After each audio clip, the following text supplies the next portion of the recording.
I'd really like to thank my parents for not changing my gender when I went through my tomboy phase. I love this girly life. I never thought that there was anything wrong with it. Brittany Aldean talked to Tucker Carlson last night. Of course she did. About the backlash that she's getting for the caption that she put on her Instagram post on August 23rd. Her husband, Jason Aldean, commented on that post about a week ago. LMAO, I'm glad they didn't too, because you and I wouldn't have worked out.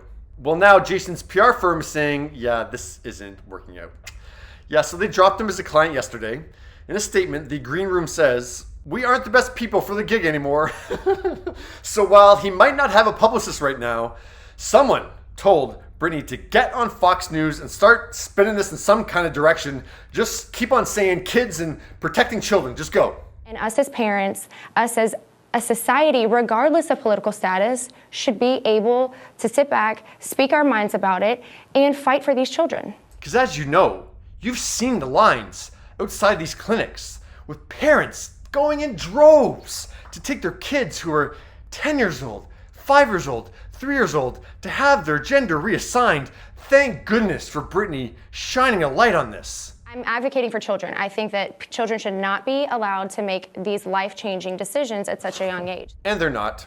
As Jonathan Van Ness pointed out on Twitter, trans young people under 18 almost never get surgical gender affirming surgeries. If they do, and it's a huge if it happens, it is with parental consent and loads of doctors. Hormone blockers are irreversible. Let's stop the transphobic nonsense. Brittany had to start spewing all this nonsense after two female country singers had a problem with her post. It started with Cassidy Pope, who tweeted, "You'd think celebrities with beauty brands would see the positives in including LGBTQ plus people in their messaging. But instead, here we are, hearing someone compare their tomboy phase to someone wanting to transition.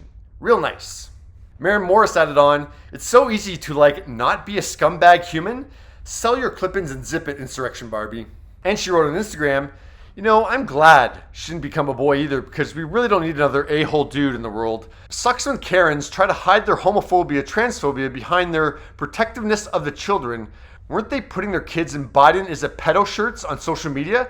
Sounds like a real safe way to protect them from millions of eyes. F all the way off to Insurrection Barbie and the fellow IBs trolling this comment section with their hypocritical, hateful asses. Whew. I've never had a conversation with either of these people. This is simply based on opinion and political status. Well, you wrote what you wrote, Brittany. You don't have to have had a conversation with you to read it.